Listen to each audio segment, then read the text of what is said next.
formar partes de Cumbres Blancas.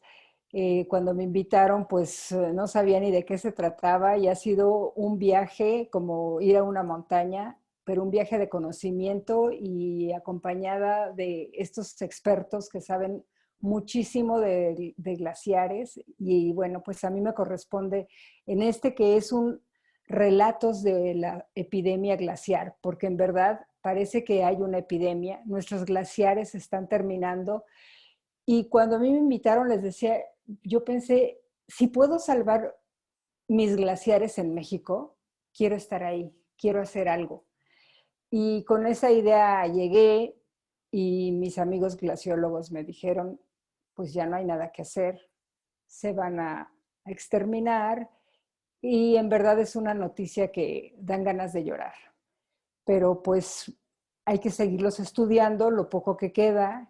Y bueno, pues a mí me toca hablar pues de una parte pues, de los ojos de una escaladora que ha tenido contacto con las montañas. Y pues les voy a compartir pantalla para que vayan viendo también ciertas imágenes que me parece importante de compartir. Entonces, aquí tenemos, bueno, ese soy yo que me toca hablar.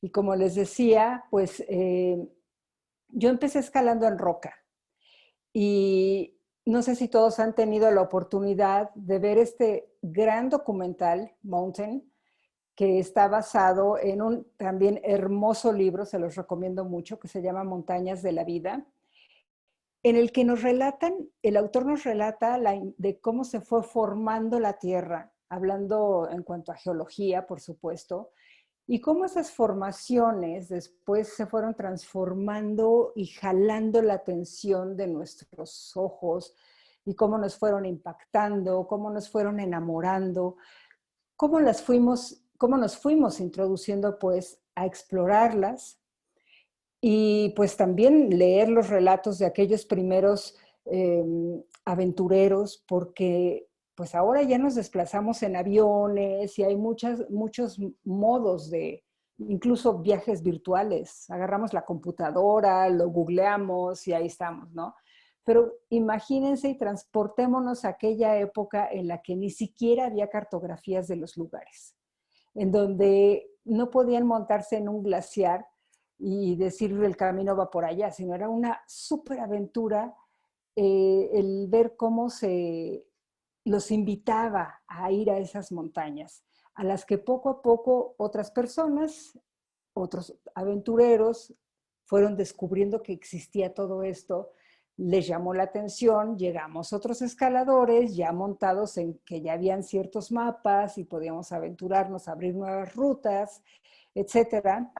Y pues a mí me corresponde entonces hablarles desde esa visión de escaladora que me ha hecho incorporarme en esos parajes que son transformadores, que son reveladores, que te invitan a conocer cada día más y que incluso puedo decir yo que se vuelven adictivos.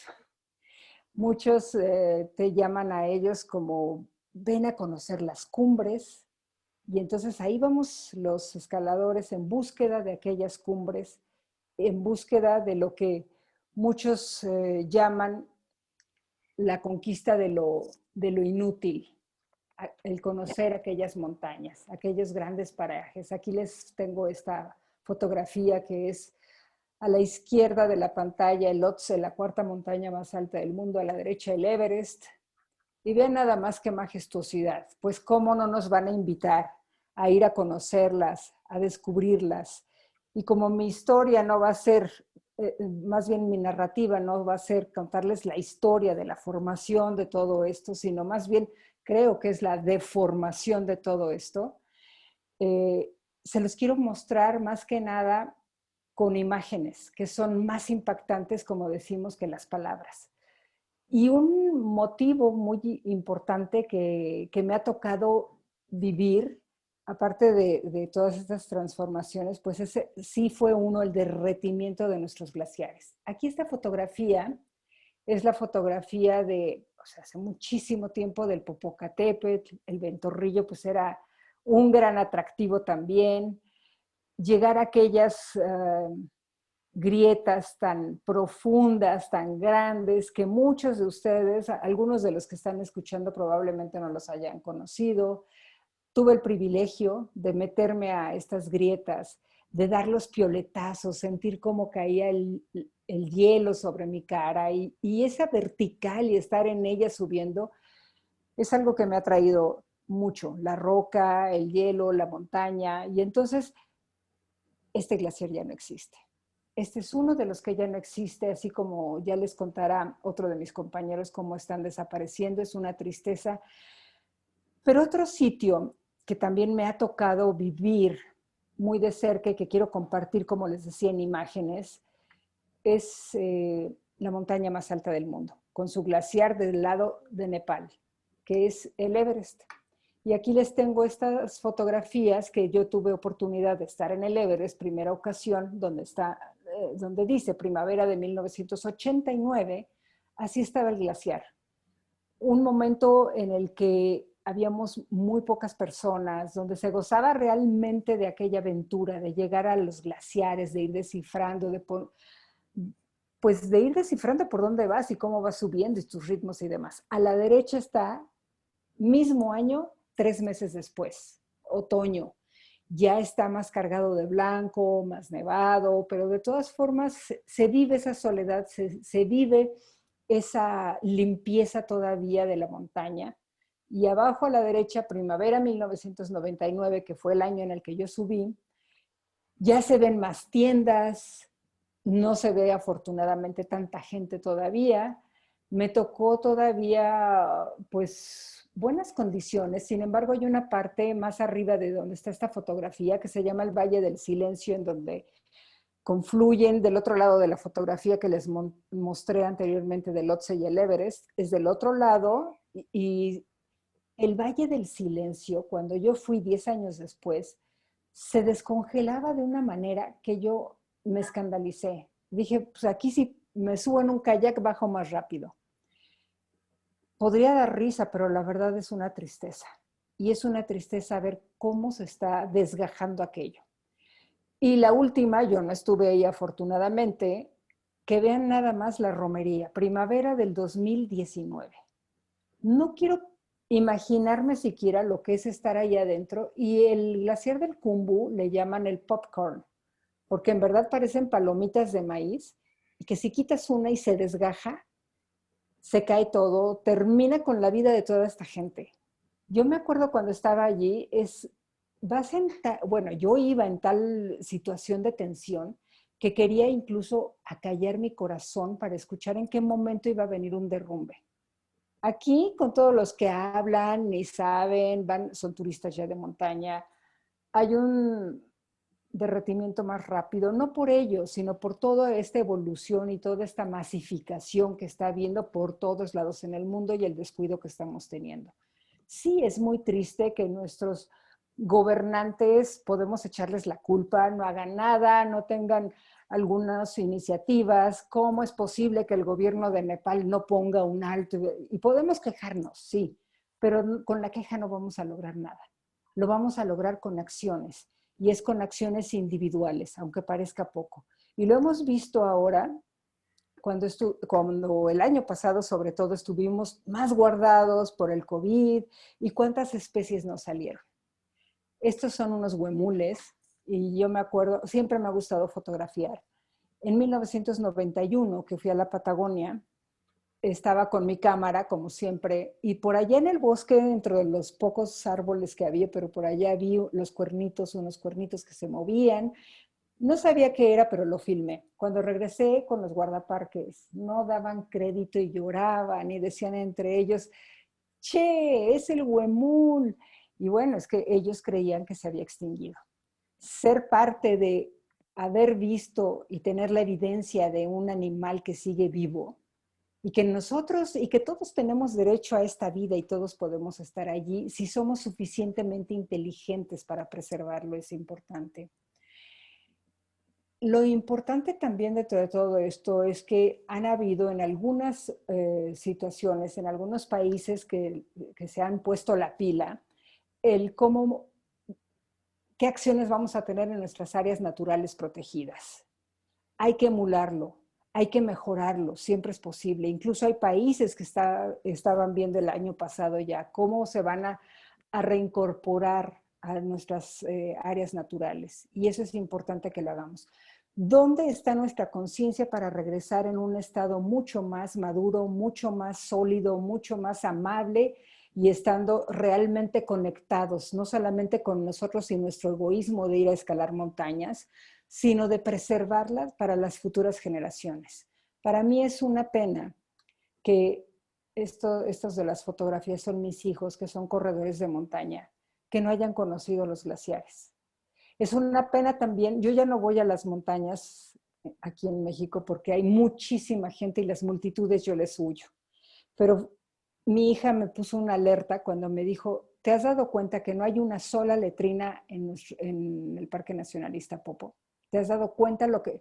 Y me puso alerta y dije, no es posible, algo hay que hacer, algo tenemos que hacer todos. Y es una invitación y que ya les iremos dando junto con mis compañeros a la acción, un llamado a la acción. ¿Qué podemos hacer? Mi estancia en Cumbres Blancas es aportar algo de lo que me dio la naturaleza a mí, la oportunidad de ir a tantos lados, y estoy aquí para ver qué puedo hacer. Bueno, no es para ver, sino estoy empezando a hacer acciones que ya les estaremos invitando. Mientras tanto, pues para mí es un placer dejarles con mi amigo y compañero, el doctor Guillermo Ortiz Ontiveros. Ay, perdón, Guillermo Ontiveros, ya te puse Ortiz. Perdón, es que él es un apasionado montañista, sobre todo, un gran glaciólogo del Instituto de Geología de la UNAM. Y él, lo más impactante de Memo es que a él le encanta estar en la acción. O sea, él no manda a alguien que lleve, ponga las cosas, sino él pone los aparatos, los estudia, ve lo que está pasando, colabora con otros países, se ha ideado incluso aparatos para progresar más con todas estas investigaciones que está haciendo. Han hecho publicaciones de lo que ha encontrado en nuestros volcanes en países de Europa, de Canadá, de América Latina. Y bueno, pues así sigue y próximamente nos vamos, Memo, a los glaciares a colocar balizas. Ya les platicaremos qué son las balizas y los invitaremos a que colaboren también. Y Memo, no te robo más tiempo y te dejo la palabra. Gracias. Muchas gracias, Elsa. Pues Déjame. un honor compartir contigo y más que me presentes de esa manera que me puedo sonrojar. Afortunadamente lo morenito hace que no se note tanto. eh, ay, pues, pues sí, un poquito, sí. Bueno, en realidad sí, me gusta mucho platicar que pues antes de hacerme glaciólogo, pues yo fui montañista, pero bueno, soy montañista. Pero todo eso tampoco tiene nada de novedad, ¿no? En realidad la mayoría de los glaciólogos que he tenido la fortuna de conocer tienen un camino muy similar, porque, porque bueno, hay muchos campos que uno puede estudiar con un ánimo científico desde un laboratorio o desde una oficina, ¿no? Y, y pues bueno, ya es cosa de preferencias. La, eh, por otro lado, bueno, y en realidad para mí fue todo un choque cultural, personalmente, el día que decidí que quise ser glaciólogo, ¿no? Porque, porque yo en realidad no tenía tanto tiempo haciendo montaña. Yo creo que tendría unos 8 o 5 años o por ahí. En realidad, para ese momento de mi vida había pasado más tiempo queriendo ser montañista que haciendo montaña. Eh, y sí hubo un año muy particular, que fue 2001, en que yo me había ausentado además de la montaña por una lesión. Y cuando regresé, pues ya era otra, no era la que yo había dejado. ¿No? Fue un año que hubo un retroceso glaciar muy marcado en México. Eh, y entonces regresé con todo el ánimo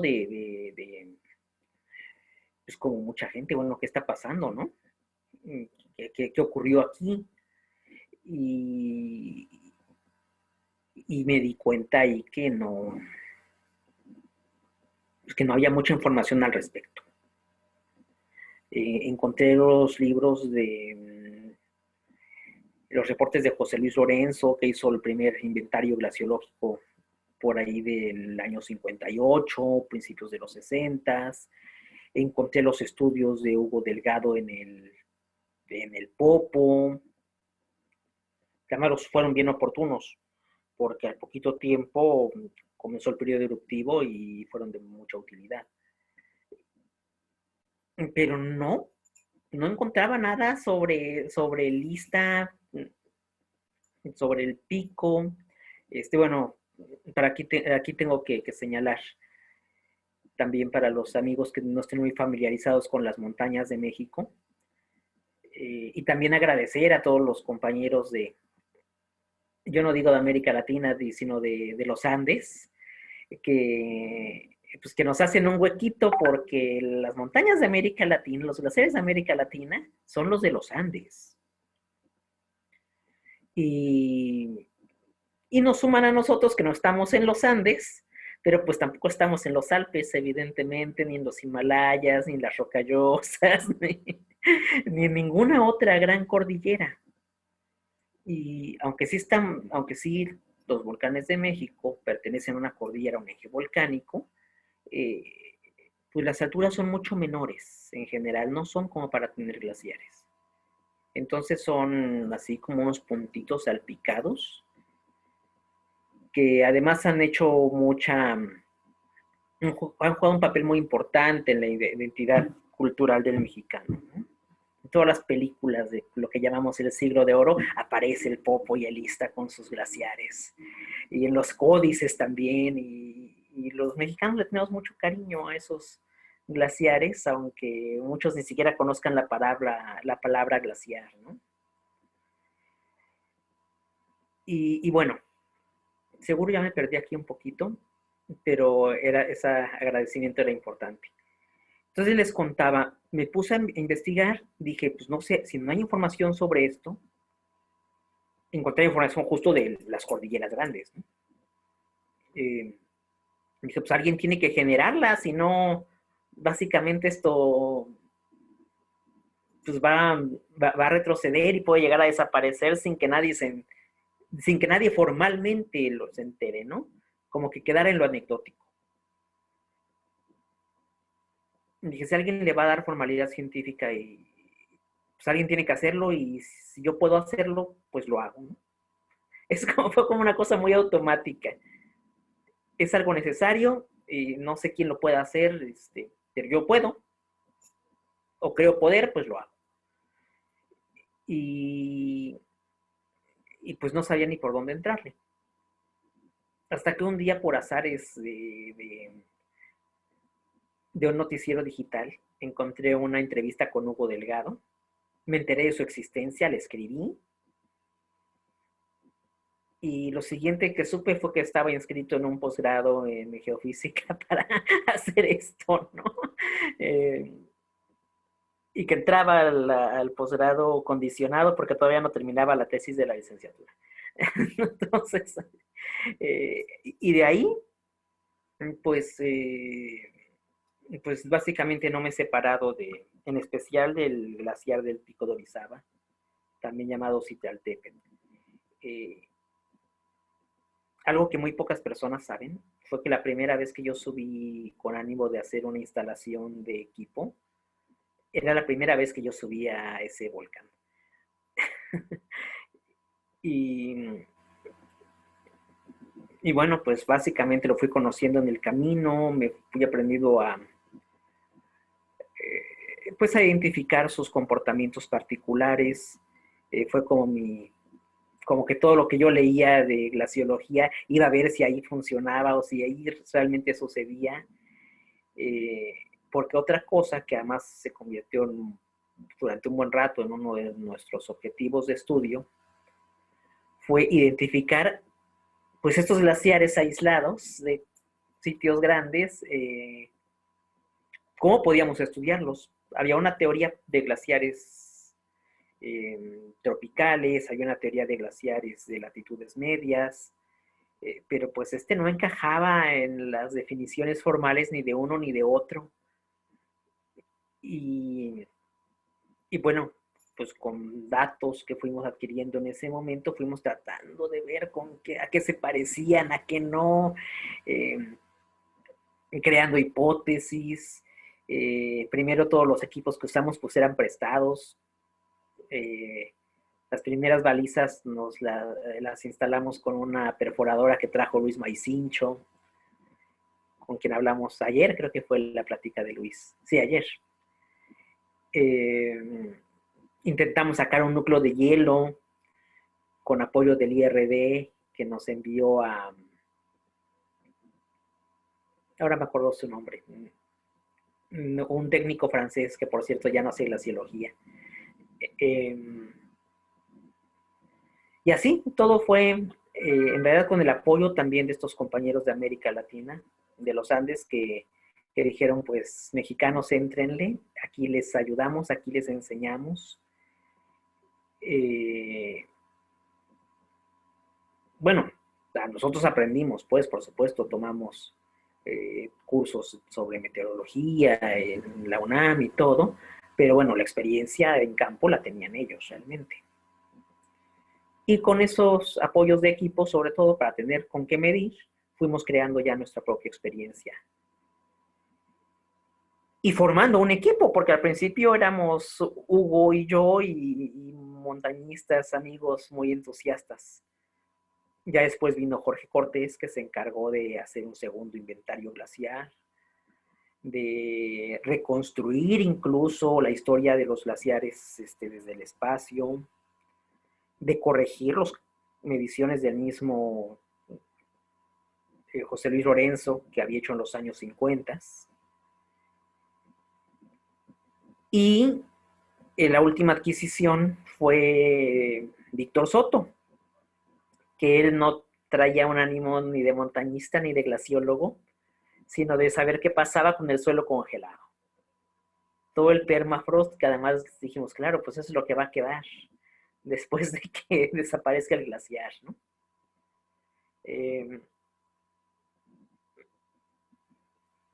Y, y en realidad es un equipo muy particular, porque en realidad hay una intención más que de montañistas, ahora ya en el equipo, fue creado con una intención de conocimiento científico, de ver qué pasaba ahí y de aportación al estudio ambiental. Jorge no llegó con un background de haber sido montañista antes, Víctor tampoco, entonces se fueron haciendo montañistas en el camino. Y ahí sí puedo decir orgullosamente que pues, yo nunca me he puesto a entrenar a nadie, pero, o no con esa intención, pero así salió. Pero sí hubo que entrenarlos, hubo que enseñarles a cramponear y todo. Entonces,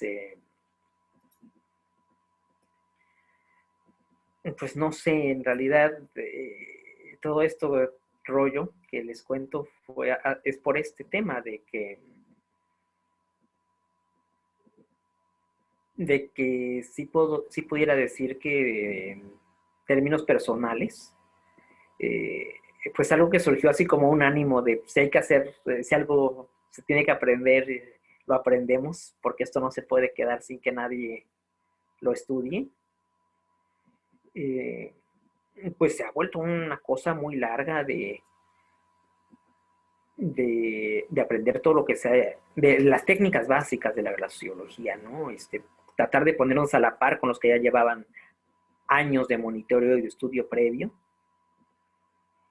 Y frente a la situación muchas veces de no tener los equipos, ver ver cómo podíamos obtener un resultado partiendo de otras cosas, ¿no?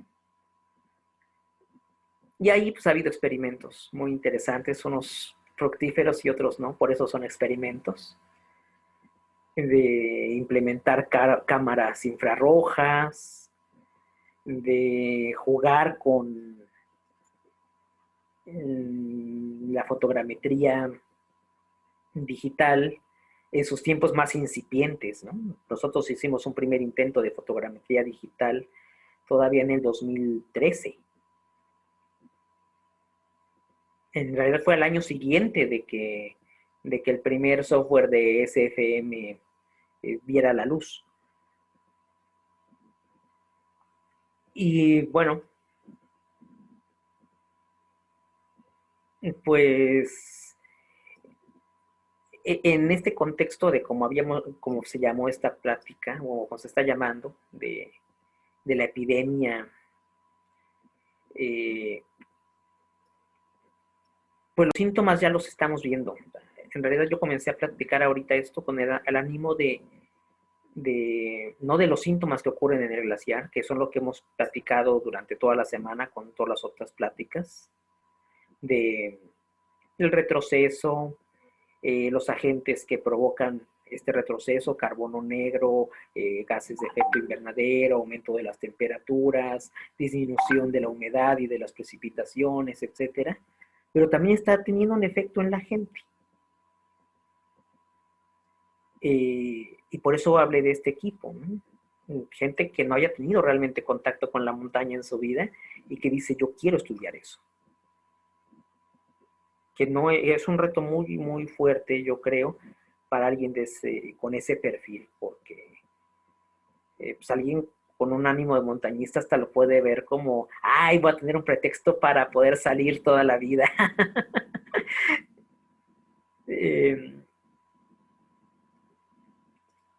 Y bueno, todos sabemos que cuando de repente metemos a alguien que siempre ha trabajado únicamente en oficinas a la montaña, le puede resultar hasta torturante, ¿no? Pero para ellos sí también les resultó torturante algunas veces, pero la han aprendido a valorar y siguen, ¿no? En mayor o menor medida, pero, pero se mantienen vinculados. Entonces, bueno, yo no sé cómo describir esto, por supuesto. Los glaciares se puede decir que están evolucionando, no quiero decir como insinúa el título de la plática que están enfermos, pero pudiera tal vez pensarse así.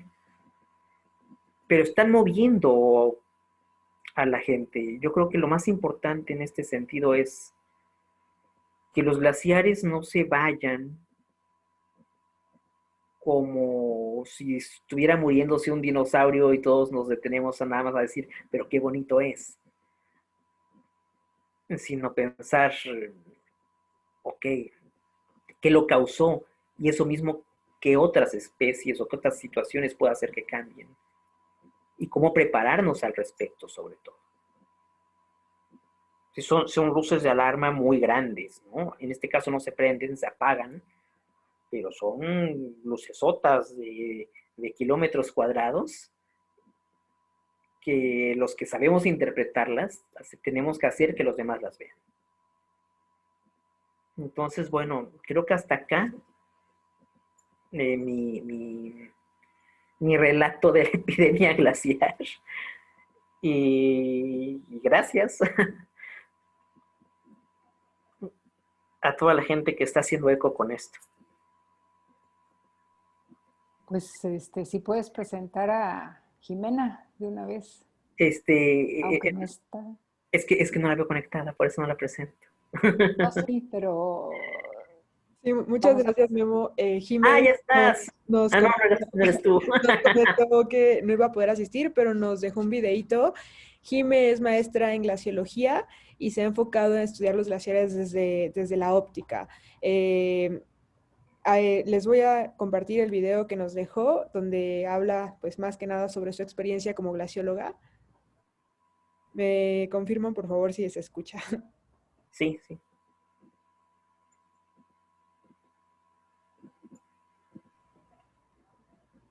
Buenas tardes a todas y todos. Por acá les habla Jimena Aguilar. Bueno, antes de iniciar quisiera disculparme profundamente por no poder estar con ustedes en vivo. Las circunstancias, bueno, no me permitieron estar con ustedes, pero bueno, afortunadamente estas plataformas y la tecnología que tenemos actualmente nos permite justamente esto, no perdernos la oportunidad de participar en estos eventos tan importantes. Pero bueno, para no hacer más larga la introducción e irnos directamente a lo importante, bueno, yo el día de hoy les voy a contar un poquito sobre la propagación y las consecuencias de, bueno, estos eventos o este fenómeno tan importante, bueno, que nos está ocurriendo ahora, que es el cambio climático, y que, bueno, sobre todo está afectando a nuestros glaciares a nivel planetario. Así es que, bueno, este mapa que ven ahorita en su pantalla representa la distribución de todos estos glaciares bueno, a nivel planetario. Si se dan cuenta, bueno, estos círculos, lo único que están representando son la cantidad de glaciares que tenemos por región.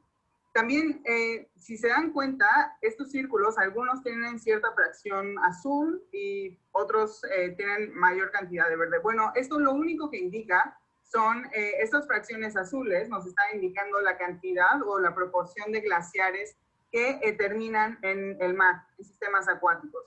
Ahora, ¿por qué es importante mencionar esto? Bueno, es muy importante mencionarlo porque estos glaciares, los que están en contacto con estos sistemas acuáticos, son los que desafortunadamente están sufriendo más las consecuencias. ¿Y esto por qué?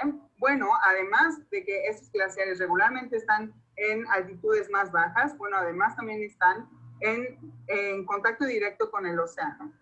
Ahora, si recordamos, bueno, el océano también está siendo afectado por el cambio climático y está aumentando su temperatura. Por tanto, el océano también está favoreciendo, desafortunadamente, al aceleramiento o a la disminución de la masa de nuestros glaciares a nivel planetario.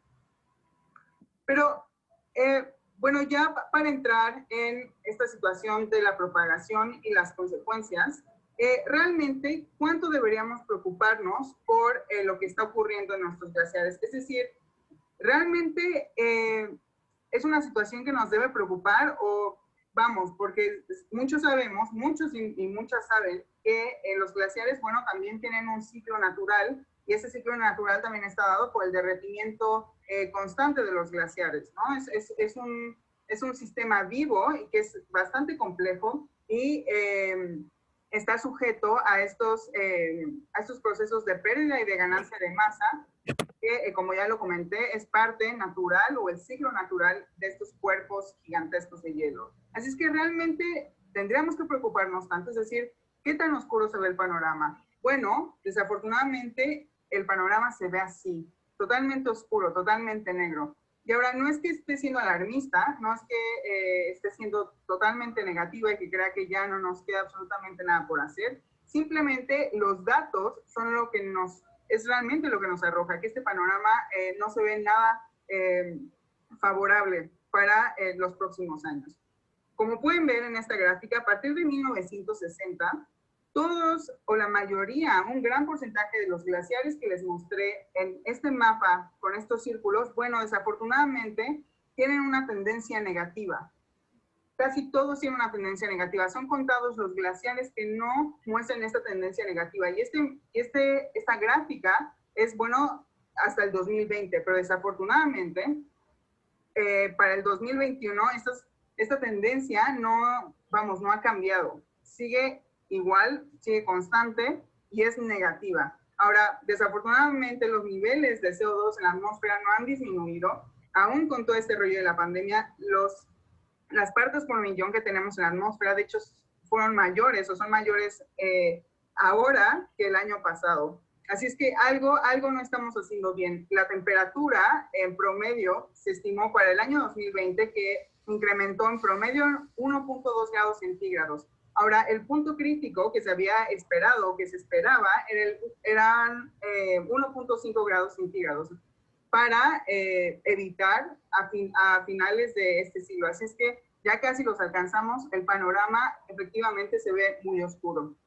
Pero ahora, es a veces un poco difícil poder estimar realmente cuánto hielo, por ejemplo, estamos perdiendo de hielo en el planeta. Bueno, esta ilustración me gusta muchísimo, yo siempre la muestro porque a mí me dejó las cosas clarísimas cuando la pude ver. Y esta es una ilustración que hizo Alex Gardner, hizo estos cálculos, este científico trabaja en la NASA, y bueno, a mí me parece totalmente claro. Ahora, por ejemplo, ¿cuánto hielo está perdiendo Groenlandia? Bueno, Groenlandia está perdiendo un cubo de este tamaño cada 40 horas y Antártica está perdiendo uno cada aproximadamente 50 horas. Es que imagínense la cantidad de agua que está llegando al océano. Ahora, recuerden que pues las moléculas de agua en estado líquido, pues cuando las partículas se calientan, pues estas tienden a crecer, se expanden. Así es que esto también afecta negativamente o bueno, está incrementando, de hecho, el nivel del mar, aunado a toda esta cantidad de agua que está llegando a nuestros océanos. Así es que sí, efectivamente estamos en una crisis. Ahora, ¿cuáles son las consecuencias? Realmente, ¿por qué deberíamos estarnos preocupando? ¿Por qué deberíamos estar totalmente alarmadas y alarmados? Bueno, este esquema, que seguramente ustedes van a decir, ay, no, es demasiado, yo no entiendo nada, es demasiada información en una sola imagen. Bueno, lo hice de alguna forma a propósito, para que vean la cantidad de conexiones o la cantidad de mecanismos que gatillan, por ejemplo, los polos y también los ecosistemas de alta montaña. Ahora, por ejemplo, tienen un papel importantísimo en el equilibrio energético con nuestra atmósfera, también en el océano. Todos estos gradientes, todos estos gradientes de temperatura, por ejemplo, gatillan gradientes de presión y muchos otros mecanismos que ahorita no tiene caso, en los cuales no tiene mucho caso profundizar, pero todos estos mecanismos, estos gradientes, estos cambios de temperatura, permiten que tengamos un clima relativamente equilibrado y, por tanto, bueno, que nos permita existir en este planeta. Ahora, no solamente son importantes en términos de temperatura, sino también por ejemplo, en el intercambio de gases. ¿Sí? Todos estos gradientes también tienen influencia importantísima en el intercambio de gases y nutrientes a lo largo de todo nuestro planeta. Pero bueno, a nivel más regional, realmente, ¿cuáles son los impactos? Por ejemplo, en los ecosistemas de alta montaña o las poblaciones que están cercanas a ellas o las actividades primarias que están involucradas. Bueno, este es una esquemita bastante simple sobre, por ejemplo, cuáles podrían ser los efectos o cuáles van a ser los efectos o cuáles están siendo los efectos de pues todo este cambio tan dramático en la criosfera. La criosfera, bueno, son todos los elementos congelados de nuestro planeta, es decir, glaciares, hielo marino, plataformas de hielo, nieve, etcétera, etcétera. Ahora, con este incremento del derretimiento de nuestros glaciares, bueno, vamos a tener mayores eventos por ejemplo, desastres naturales, desprendimientos de roca, esos desprendimientos masivos, por ejemplo, de lodo, que acaban con poblaciones enteras. Pero no solo eso, sino también, por ejemplo, algunas hidroeléctricas, bueno, ya no van a tener la misma, pues elemento primario que es el agua, por ejemplo, para poder producir energía. Es cierto que eventualmente, conforme pues comiencen a derretirse cada vez más estos glaciares, bueno, vamos a tener mayor flujo de agua, ¿no? Pero obviamente conforme la masa de estos masas de hielo comiencen a disminuir, bueno, vamos a tener menos cantidad de este líquido vital. Así es que, por ejemplo, la agricultura se va a ver tremendamente afectada. También, pues, estas poblaciones que dependen totalmente del flujo constante de este líquido, bueno, pues ya estamos sufriendo, de hecho. Y también va a tener implicaciones en la calidad del agua. ¿Por qué esto? Bueno, se ha descubierto, por ejemplo, en ciertas zonas de Perú, que esta agua que proviene de los glaciares es muy rica en metales pesados porque las rocas sobre las cuales descansan estos glaciares, bueno, contienen todos estos metales pesados y por tanto, bueno, comienzan a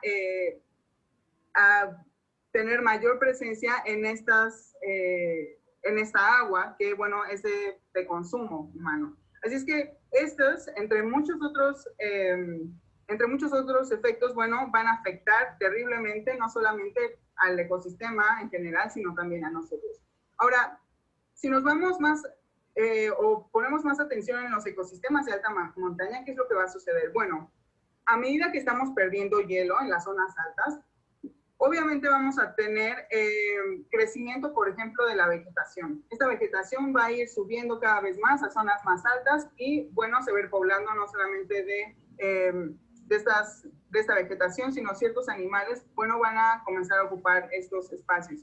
La cuestión es, el problema es que hay muchas especies que tienen baja plasticidad, es decir, que no tienen mucha facilidad para adaptarse a estos cambios tan dramáticos en sus nichos o en los ecosistemas, y por tanto vamos a comenzar a perder muchas especies endémicas que son específicas para estas zonas nevadas. Ahora, también vamos a tener problemas en términos de equilibrio térmico. ¿Y por qué digo esto? Bueno, las zonas altas, recuerden que estas superficies blancas regresan o reflejan muchísima radiación solar y por tanto funcionan como cierto tipo de ventiladores del planeta. Así es que si perdemos estas zonas blancas, estos refrigeradores o estos reflectores gigantescos, ¿qué creen que ocurra? Por supuesto que la Tierra va a comenzar a absorber más calor, se van a ver afectadas todas estos gradientes de temperatura y de presión a lo largo de nuestro planeta y por tanto, por ejemplo, algunos mecanismos que tienen que ver con el ciclo del agua, entre muchos otros.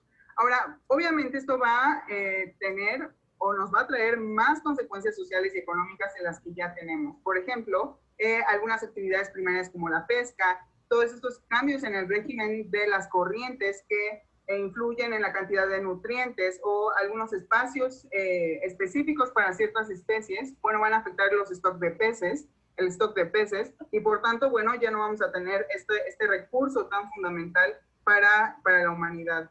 Ahora, para otro tipo de actividades, por ejemplo, como el turismo, bueno, ya no vamos a tener estas pistas impresionantes para ir a esquiar, y entonces, obviamente, estos sectores también se van a ver afectados. Que ojo, también estos sectores también afectan muchísimo de forma directa a estos ecosistemas, porque regularmente llegan, aplanan estos sitios, deforestan y hacen muchas cosas que son muy negativas para esos ecosistemas y gatillan aún más o aceleran aún más todos estos procesos negativos que estamos viendo por el cambio climático.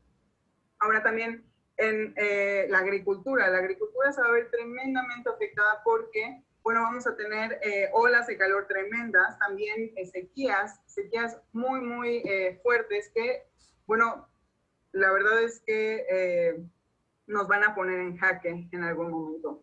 Y bueno, para terminar esta parte de las consecuencias, las migraciones masivas también van a ser muy, muy preocupantes. Ya las estamos viviendo, es cierto, ya existen, quizás no son tan sonadas, en algún momento lo fueron y ahorita como que ya baja un poquito el foco a toda esta cuestión de las migraciones masivas, pero se espera que para finales de este siglo, aproximadamente 375 millones de personas van a estar desplazándose de las zonas costeras hacia las zonas más altas. Ahora, no solamente va a tener implicaciones importantes por el movimiento de todas estas personas, sino también las tierras que son cultivables se van a ver, bueno, se van a contaminar porque toda esta agua marina que va a llegar a la tierra, el agua marina tiene muchas sales. Entonces, estas tierras que en algún momento fueron fértiles ya no lo van a hacer más porque van a estar contaminadas con todas estas sales. Ahora, también los mantos acuíferos se van a ver afectados si el grado de ingreso de estas aguas marinas supera la capacidad de estos mantos acuíferos, por ejemplo, por las características de la roca, para filtrar todas estas aguas. Entonces, tanto las zonas que tenemos para cultivar como los mantos acuíferos, que son fuente fundamental para millones y millones de personas en términos de este líquido vital, pues el agua dulce, bueno, las cosas se van a complicar muchísimo. Pero bueno, ya para comenzar a terminar, ¿qué es lo que podemos hacer? Es muy difícil, la verdad, poder dar soluciones mágicas. Así no funciona. Estamos metidos en un problema tan grande que, claro, tenemos que empezar a cambiar nuestros hábitos. La teoría del metro cuadrado, que, bueno, es de Elsa, de hecho, Elsa la propone y a mí siempre me ha parecido fantástica, que es que, bueno, todos nosotros habitamos diferentes sitios y momentos conforme, pues, habitamos el espacio, cualquier espacio. Así es que nosotros, bueno, este metro cuadrado que tenemos, pues lo impactamos de cierta forma, ¿sí? No, y no solamente en nuestro hogar, por ejemplo, sino como ya mencioné, cualquier lugar al que vayamos. Y no solamente lo impactamos, vamos, desde términos materiales, sino también espirituales. Es decir, la gente con la que convivimos, la naturaleza con la que compartimos, todo eso, absolutamente todas las decisiones que tomemos van a impactar de forma negativa o positiva este metro cuadrado, que al final se verá multiplicando conforme, bueno, nosotros habitemos el espacio que regularmente ocupamos, es decir, el trabajo, nuestra casa, casa de nuestros amigos, cuando vamos al campo, etcétera, etcétera. Así es que es súper importante comenzar a modificar la forma en la que nos conducimos día a día y la forma en la que nos relacionamos con la naturaleza para que desde ahí comience un cambio fuerte, profundo, desde la raíz y además que esto comience a contagiarse conforme vamos habitando diferentes espacios. Ahora, importantísimo, tenemos que recurrir a la gente que habita estos ecosistemas, tenemos que ir con la gente que cuida la tierra, la gente de la tierra. Nosotros, científicas y científicos, tenemos que ir con ellos, tenemos que preguntarles sus opiniones, sus visiones. Sin ellos va a ser imposible, de verdad va a ser imposible poder enfrentar este monstruo que se nos viene encima. Tenemos que sentarnos a dialogar, ponernos de acuerdo con ellos para poder mitigar y para poder adaptarnos a todos estos cambios que vienen. Ahora, por último, concientización y difusión del conocimiento es esencial. Si no concientizamos y si no abrimos espacios como este, donde existe el diálogo y la discusión reflexiva, y además también nosotros científicos tenemos una tarea gigantesca que es lograr bajar todo este conocimiento que es tan complejo, incluso para nosotros, es nuestra responsabilidad comunicar la ciencia. Andrés Cota dice, y perfectamente bien, que ciencia que no se comunica es ciencia que no sirve. Tenemos que llevar toda esta información al grueso de la población para que de ahí comience el cambio verdadero, porque realmente el cambio comienza desde la base de las sociedades. No podemos esperar que alguien más haga el trabajo que a nosotros nos corresponde, es nuestra responsabilidad. El otro día leí una frase que es totalmente cierta: la peor amenaza que tiene nuestro planeta, la peor, es pensar o creer que alguien más va a salvar el planeta por ti. Mentira, nosotros y nosotras y ustedes son quienes tenemos todas las herramientas y la decisión de cambiar el curso de nuestro planeta o no. Ahora, con esto me gustaría cerrar con esta pregunta. ¿Qué haces tú? Sea lo que hagas, seas ingeniera, ingeniero, médico, médica, artista, escritor o escritora, científica o científico, lo que sea, ¿qué estás haciendo tú para cambiar esta realidad o lo que se nos viene encima? Muchísimas gracias. Espero que les haya gustado esta charla. Cualquier duda, por favor, no duden escribirnos. Con muchísimo gusto les vamos a contestar hasta donde podamos. Muchísimas gracias. Muchos saludos a todos. Bueno, muchas gracias a los tres, muchas gracias a Jimena, que pues desafortunadamente no está ahora presencialmente con nosotros, pero creo que nos dejó un gran mensaje. Efectivamente, esta es una de las razones por la que quisimos hacer este evento. Esta es la última charla del evento. Más que nada, pues exponer que estas problemáticas, la situación de nuestros glaciares, es algo que nos compete a todos y que tanto como montañistas, como científicos, como artistas, como cualquiera que sea nuestra profesión, cualquiera que sea nuestra área, podemos hacer algo y aportar algo, ¿no? Tenemos algunas preguntas en el chat y en Facebook. Nos preguntan que si se va a grabar la sesión. Estas charlas, todas las charlas estarán grabadas, estarán en el YouTube de Cumbres Blancas Colombia y en Facebook Cumbres Blancas Colombia y Facebook de Freeman Outdoors. Y bueno, también tenemos algunas preguntas que nos preguntan cuál es el estado de los glaciares mexicanos y si el glaciar del Iztaccíhuatl sigue siendo considerado un glaciar. El estado pues es Sí me escuchan, ¿verdad?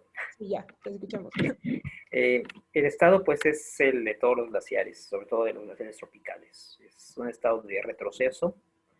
Eh, el Iztaccíhuatl tuvo varios glaciares, de los cuales quedan el del pecho y el de la panza. No sé a cuál se refiera la persona que hizo la pregunta, muy probablemente al Ayoloco, porque es uno de los más nombrados. Deportivamente, pues es uno de los más atractivos, así como lo fueron también en su momento los glaciares orientales. No sé, no recuerdo en este momento si alguien de otra plática hizo la aclaración. No, sí, claro. Los chilenos hace rato comenzaron con una definición de glaciar. Y bueno, bajo esas definiciones, el glaciar de Ayoloco pues ya no tiene una dinámica ya no se puede diferenciar entre una área de ablación, un área de acumulación y menos se puede decir que tenga un flujo. Ahí hay hielo todavía y todavía puedes ir a escalar un poquito. Pero ya practicar tus anclajes y cosas así. Pero pues no, como glaciar ya no está. En el otro caso, digamos todavía vigente, el glaciar norte del Citlaltépetl, si es un glaciar activo, su retroceso incluso se está haciendo. Los retrocesos de los glaciares no son constantes, o sea, no son lineales. Hace año y poquito, en 2019, comencé a observar cambios que yo calculaba que podían comenzar a ocurrir por ahí de 2023. Pero bueno, el año pasado se recuperó un poco. No por eso quiere decir que haya habido un cambio de tendencia y que ahora va a comenzar a crecer. Lo dudaría muchísimo. Y bueno, el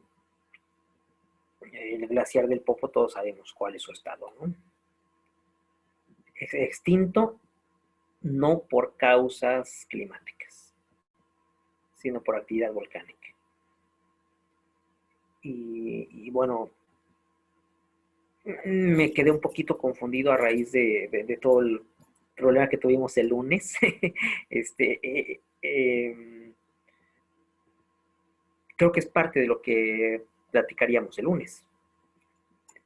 Entonces, bueno, de cualquier manera, pues no duden en comunicarse conmigo, quien hizo la pregunta, y le doy información de cualquiera de nuestros glaciares. Claro, muchas gracias, Memo. Sí, definitivamente es un tema que yo creo que se va a tocar en el conversatorio. Para los que nos están acompañando aún, vamos a tener un conversatorio para hablar de una visión integrada de la situación de nuestros glaciares en Latinoamérica, representados por un glaciólogo de cada país, de los 8 países que aún conservan los glaciares en Latinoamérica. Y bueno, ya son todas las preguntas. Para cerrar, me gustaría hacerlo yo, pero creo que tú eres el indicado, de que nos cuentes un poquito sobre este proyecto que se tiene en Cumbres Blancas y que invites a la gente, a las personas a que donen, y qué es esto de Adopta una Baliza. Sí, esto es, bueno, es parte de todo, de algunas cosas que ya comenté hace rato. En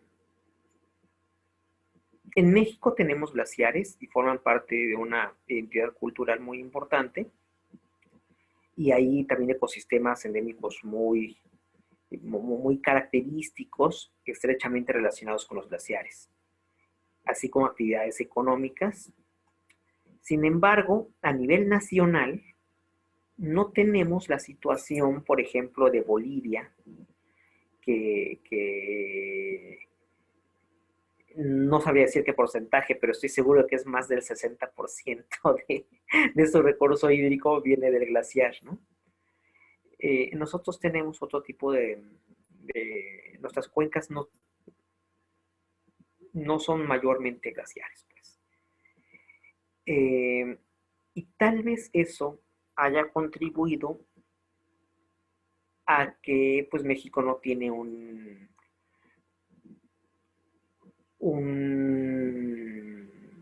institución dedicada exclusivamente a los glaciares.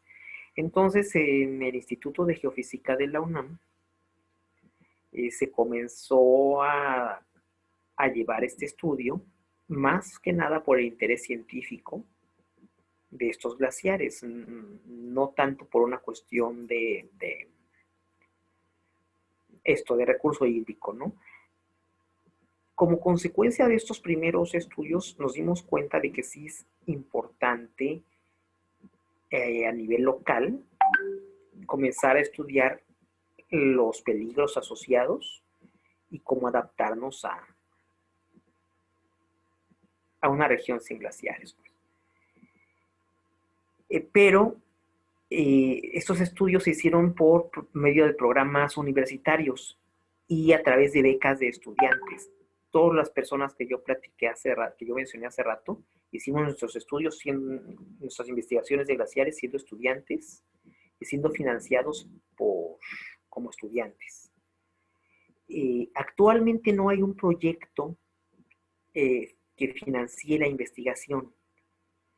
Entonces, como estamos trabajando contra reloj, literalmente, y no podemos esperar a que, bueno, eventualmente habrá otro, ¿no?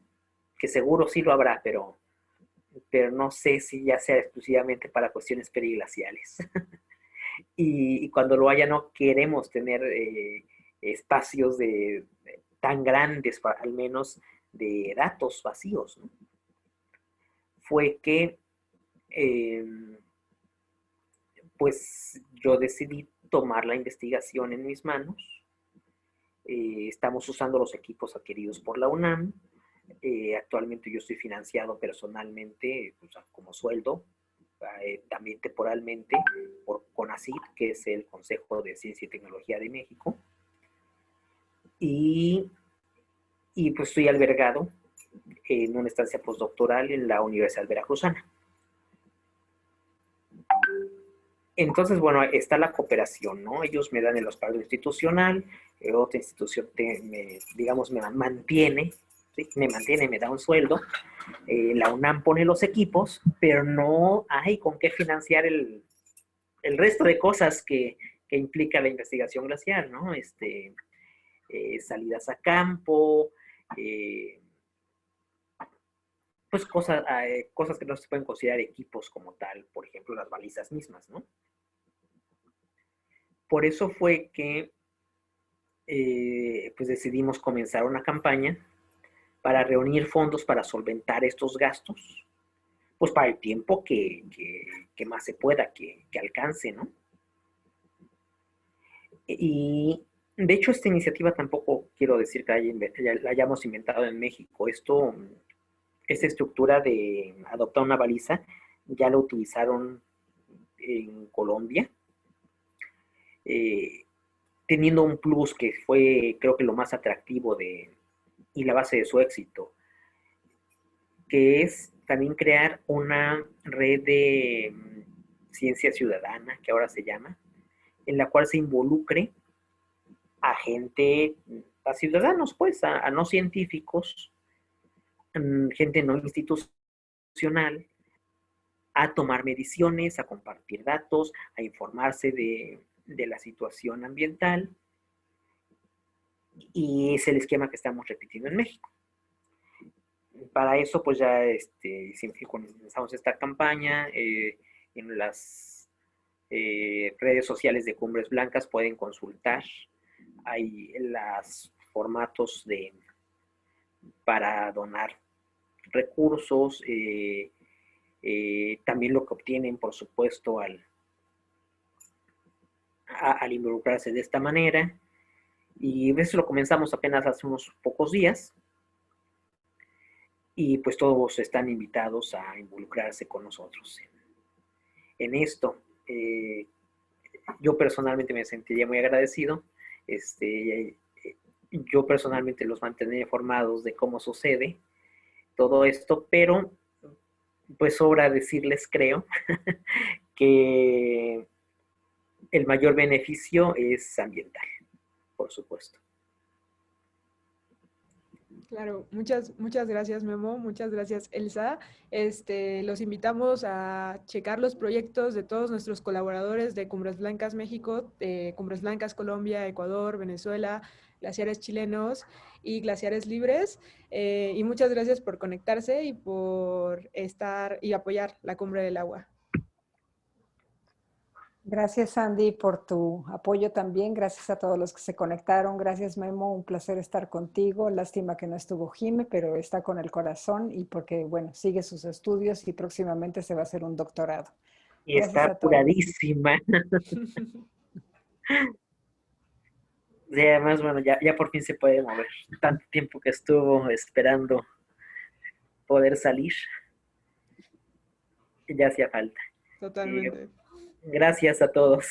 Pero bueno, muchas gracias y buenas noches. Nos vemos. Buenas noches. Buenas noches. Chao.